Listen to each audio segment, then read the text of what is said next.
Cikgu mulalah rasanya sebab dah 87 minit. Okey, Assalamualaikum warahmatullahi wabarakatuh dan selamat pagi kepada pelajar-pelajar semua. Okey, hari ini kita akan masuk kepada topik baru. Okey, cikgu harap kamu semua bersedialah untuk pengajaran dan pembelajaran pada hari ini. Okey, kamu semua sihat? Wan Minuddin, Eng Zee, Cik Eng, Fakri, Sipa, Syafia, Haikal, Ainur. Maksudnya Khairul Safrah ni nama betul dia apa? Nur Auni. Okey. Berdasarkan pembelajaran pada hari ini, okey, cikgu nak kamu tengok gambar yang cikgu sharekan kat kamu. Nampak tak? Gambar yang cikgu share ni. Okey, kalau berdasarkan kamu punya tekaan ataupun kamu punya pengetahuan, gambar yang cikgu pamerkan ni, kamu agak cikgu nak ajar apa untuk hari ni?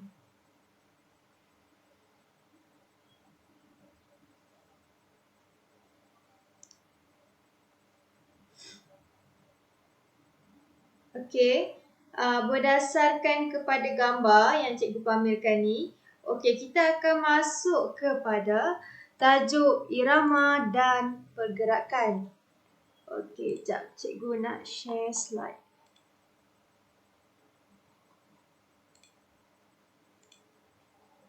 Okey.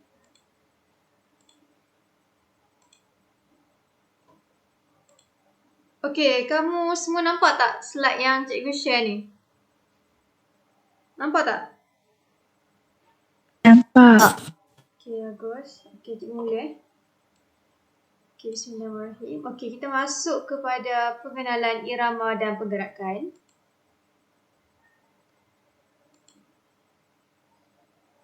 Okey, definisi irama dan pergerakan. Irama merujuk kepada unsur-unsur seni yang berulang-ulang untuk menghasilkan pergerakan. Kiranya kat sini, unsur seni dia memiliki corak ataupun elemen-elemen yang berulang. So, bila berulang tu dia akan menghasilkan satu pergerakan. Okey, contoh umumlah kat sini cikgu tunjuk contoh kan. Dalam kolam air tu, lepas tu kita jatuhkan batu, kan kita akan nampak getaran yang dekat air tu, yang macam bulat-bulat tu kan. Dia kan berulang-ulang. Jadi bila kita jatuhkan batu tu, dia punya pergerakan tu ada kan. Itu maksud dia unsur seni yang berulang-ulang untuk menghasilkan pergerakan. Okey, irama dan pergerakan wujud pada alam semula jadi, objek buatan manusia dan karya seni visual. Okey, apabila kita memerhati irama dalam sesuatu karya seni, kita dapat merasai pergerakan dan perasaanlah yang ada dalam karya yang ditonjolkan oleh pelukis-pelukis. Kita dapat tahulah feeling of the picture lah yang dia nak bagi tahu tu. Itu kita masukkan dengan irama dan pergerakan. Kayaknya irama dan pergerakan ni dia lebih abstrak dia punya maksud. Kayaknya dia tak terlalu detail. Gitu. Kayaknya kalau kita tengok gambar tu, maksud yang kita tafsirkan pelbagai. Okey, seterusnya kita pergi kepada ciri-ciri irama dan pergerakan. Okey, ciri-ciri dia ada 3. Yang pertama iaitu alam semula jadi. Yang kedua, objek buatan manusia. Dan yang ketiga, karya seni visual. Okey, kita tengok satu persatu ciri-ciri irama dan pergerakan bagi ketiga-tiga ni. Okey, yang pertama kita pergi kepada alam semula jadi. Okey, ciri-ciri alam semula jadi ni berdasarkan gambar yang cikgu bagi contoh ni. Kalau tak silap cikgu dekat buku teks pun ada gambar ni. Okey. Dekat alam semula jadi ni kita boleh tengok pergerakan angsa di atas permukaan air yang menghasilkan garisan-garisan yang berulang. Ni yang macam cikgu bagi tahu tadi ni. Kita tengok pada garisan ni. Kan bila dia bergerak kan, bila ansur ni bergerak di atas air, dia akan menghasilkan garisan. Garisan tu bentuk dia sama dan berulang-ulang. Dia repeat bentuk tu. Dia macam tu. Okey, yang kedua pula, kita tengok kepada ciri-ciri dia pergerakan obor-obor yang kelihatan tersusun dan sekata. Okey, kita tengok ini. Kita tengok dia punya ni. Dia punya apa panggil ni? Sesungut ke apa yang bawah ni? Ni. Pergerakan dia tersusun sekata disebabkan alunan air tu dia menyebabkan dia bergerak secara tersusun. Dia macam tu. Yang ni kita tengok kepada ciri-ciri alam semula jadilah yang ada. Bukan yang kita buat yang ada dekat haiwan ke, dekat air. Macam tu. Okey. Yang ini ciri yang kedua, iaitu objek buatan manusia. Okey, yang pertama, kita tengok kepada objek rekaan tangga yang berpusing dan memberikan kesan pergerakan. Okey, yang ni kita tengok dia punya tangga dia kan dia macam ke bawah kan. So dia akan memberikan kesan pergerakan lah. Dia akan turun ke bawah. Dia macam tu. Yang ni manusia yang cipta. Okey, yang kedua kita tengok kepada pergerakan air daripada air pancut kiranya. Yang ni buatan manusia. So bila pancutan air ni, kita tengok pancutan ni sekata dan tersusunlah sebab dia punya di dalam satu masa yang sama. So dia punya pergerakan dia tersusun. Dia macam tu. Tapi yang ini untuk objek buatan manusia. Okey, yang ketiga iaitu karya seni visual. Okey, karya seni visual ni kita tengok kepada unsur-unsur seni ataupun karya-karya yang telah dihasilkan. Okey, yang pertama, kita tengok kepada karya, cikgu nak kata kapal tak kapal? Kapal ni, dia macam replika. Replika. Dalam replika ni, dia macam penggunaan garisan yang berulang. Okay, kita tengok kat sini ni, garisan dia berulang. Garisan ni sekata, tapi dia tak sama saiz, tapi dia berulang. Dia macam tu. Lepas tu, kita tengok kepada yang image ni, ataupun karya yang dihasilkan ni, dia pengulangan objek dan rupa. Okey, kita tengok dekat gambar ni dia ada macam ni, contoh ni objek kepala kan. Okey, ni warna merah, sini pun warna merah, sini warna merah, sini warna merah. Lepas tu macam tangan ni colour biru kan, dekat sini pun colour biru. Akhirnya dia menggunakan objek yang sama tapi berulang. Dia macam tu. Yang ni kita tengok kepada ciri-ciri irama dan pergerakan bagi karya seni visual. Dapat tak setakat ni? Wahai pelajar-pelajar sekalian.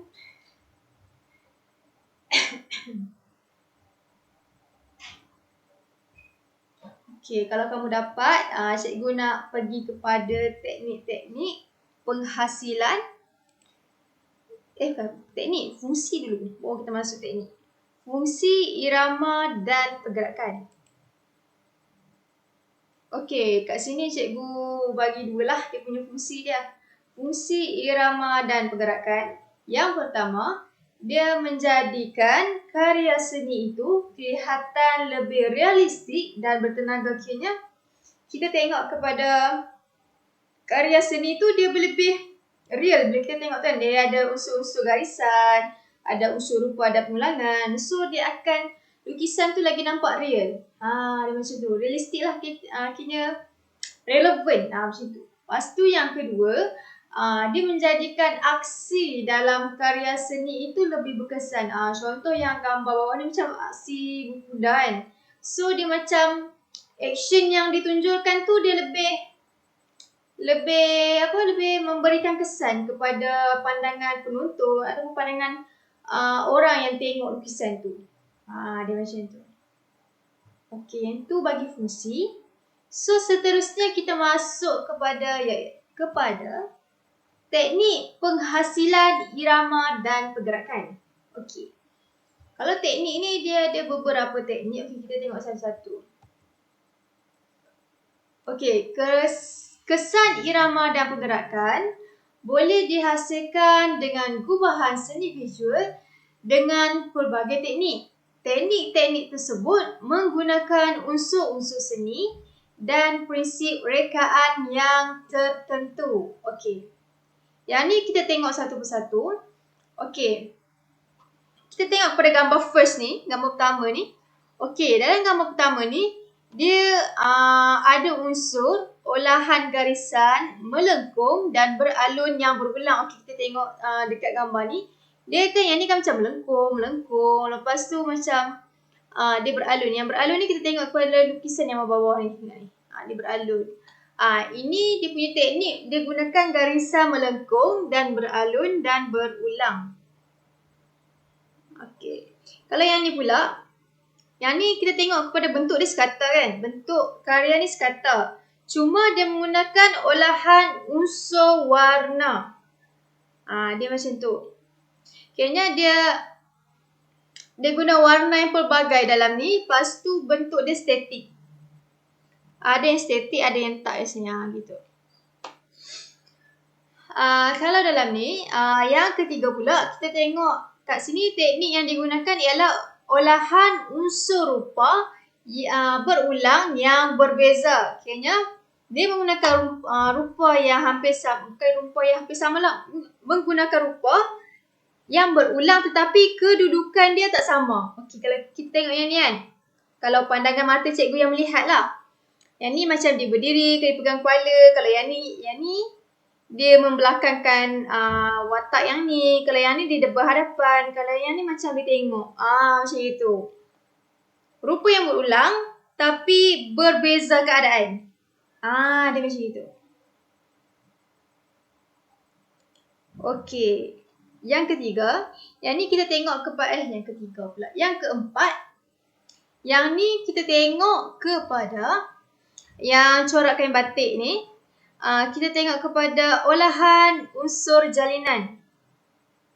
Okey, kita tengok jalinan kat sini kan.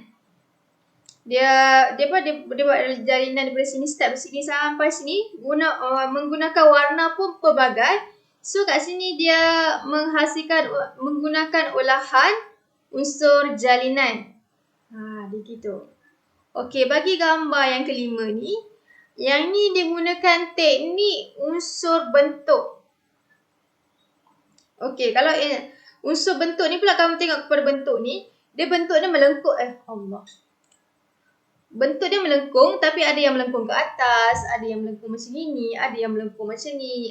Dia menggunakan teknik unsur bentuk. Okey, dan yang terakhir, yang ni dia menggunakan teknik penghasilan olahan unsur ruang antara objek. Kiranya kita tengok yang ni. Okey, ikan ni objek. Yang ni semua objek ni. Okey, yang ni kita lebih tertumpu kepada dia punya ruang. Ruang yang wujud antara objek-objek ni. Kat sini. So, kat sini dia menggunakan teknik unsur ruang antara objek. Okey. Kalau kamu semua faham. Okey. Setakat ni je kita punya tajuk untuk irama dan pergerakan. Kita tak banyak sangat yang untuk irama dan pergerakan ni. Okey, setakat ni kamu semua faham tak? Faham ke tidak? Faham. Bagus. Cikgu ulang secara keseluruhan balik kamu. Kalau ada kawan-kawan kamu yang tak boleh masuk voice chat ni, cikgu dah record apa yang cikgu ajar. Nanti cikgu bagi dalam link YouTube lah supaya kamu semua boleh akses ataupun nak buat ulang kaji. Kalau ada yang tidak memahami tu, kamu boleh WhatsApp cikgu. WhatsApp cikgu pun boleh, nak PM cikgu pun boleh. Okey, kita tengok secara keseluruhan balik. Okey, irama ni irama merujuk pada unsur-unsur seni yang berulang untuk hasilkan pergerakan. Okey, dia wujud ada 3 tadi yang kita tengok, alam semula jadi, objek buatan manusia dengan karya seni visual. Okey, macam yang cikgu cakap tadi, kalau macam semula jadi ni kita tengok kepada garisan-garisan yang dihasilkan oleh haiwan ataupun objek-objek yang hidup. Okey, kalau buatan manusia ni contohnya tangga, air pancut. Kalau karya seni visual pula, kita tengok pada replika ataupun hasil lukisan yang telah dihasilkan. Okay, kalau fungsi kita tengok pada macam mana kita nak wujudkan, kenapa kita wujudkan benda tu. Okay. Mestilah kita nak menjadikan karya seni itu lebih realistik, lebih bertenaga. Lepas tu aksi yang dalam lukisan yang kita tonjolkan tu lebih berkesan lah kepada penonton. Okey, teknik pula ada 6 yang cikgu cakap tadi. Yang pertama, yang ni menggunakan garisan melengkung dan berulang yang beralun dan berulang. Lepas ni, yang ni pula unsur warna.